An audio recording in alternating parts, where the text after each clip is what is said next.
The NES Mini was one of the biggest surprises of 2016, and we've just taken delivery of the SNES Mini. It's the follow-up to that console, and it's based on the Super Nintendo Entertainment System, which is a console that was released in 1992. It saw a number of classic releases, including Super Mario World, Legend of Zelda: A Link to the Past, and Super Metroid, and this console actually contains a couple of new surprises. So let's get it unboxed.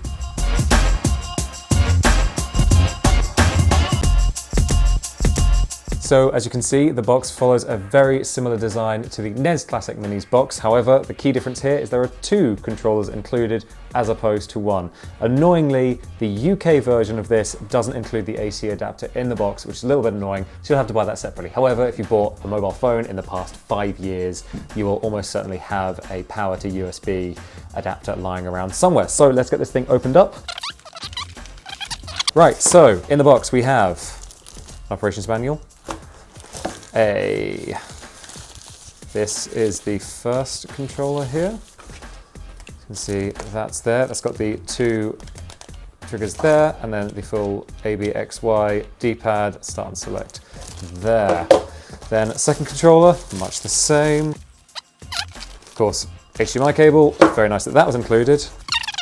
USB cable right there. From the looks of things, that is a micro USB cable, just like the NES Mini. So let's get the actual box itself opened up, and there you have it. Power button there, there seems to be a switch that way, reset button, that, not a button at all. Of course, that cartridge slot doesn't open up, although it does seem to be a different bit of plastic.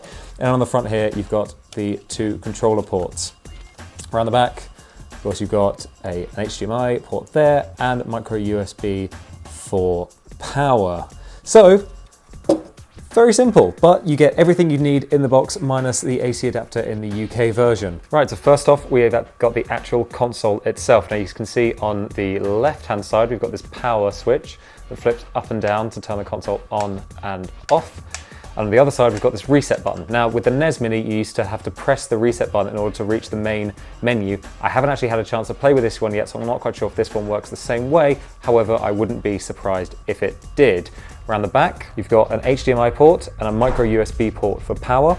The original NES Mini was actually hacked in the end so that you could insert more games using that USB port. I have no idea if the same will happen to this one, but it's something that's worth looking out for if you feel like the 21 games included are a little bit restrictive.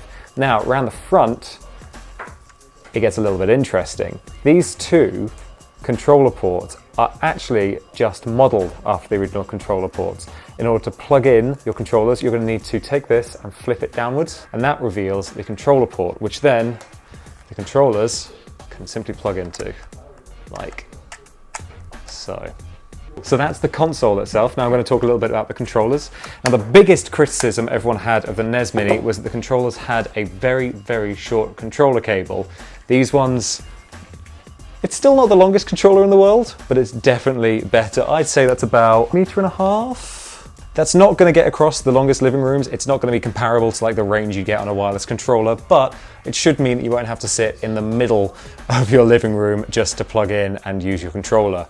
In terms of the controller feel itself, I mean, it feels exactly as you'd expect a Nintendo controller to feel. It's got all the buttons of the SNES, obviously, and it's also got a couple of rubber controllers in the middle, plastic buttons on the side, the same ABXY that's the opposite way around to the Xbox 360 pad, which will annoy any more modern gamers, and sits in the hand exactly the way you'd expect a Super Nintendo console controller to sit. Now, of course, you can't talk about the SNES without mentioning its impressive library of games, and the SNES Mini is no different. It comes with 21 pre-installed. That includes all of the classics, barring maybe Chrono Trigger, including Super Mario World, Super Mario Kart, Super Castlevania 4, Super Punch-Out!, Legend of Zelda: A Link to the Past, and, of course, Super Metroid, which is the best game ever released for the SNES, and anyone that tells you different is wrong. But what's especially interesting about the games that have been included is the inclusion of Star Fox 2, a game that has never previously been released. Now, this game was in development back in the 90s, but was cancelled when development focus shifted towards the SNES's follow-up, the Nintendo 64. And this, of course, is the first time that any of us will get to play Star Fox 2. Now, those are just a couple of the games that are coming out on the SNES Mini. And of course, head over to techradar.com where we have a full list there waiting for you. So thank you so much for watching our unboxing of the SNES Mini. But if you have any more questions, then come back later today when we'll be doing a live question and answer session right here on TechRadar. Give us a like if you liked the video, subscribe if you want to see more videos like this, and comment below if you want to tell me what your favorite Super Nintendo game is and if you're happy that it's been included or annoyed that it hasn't been included. I've been Jon Porter from TechRadar. See ya.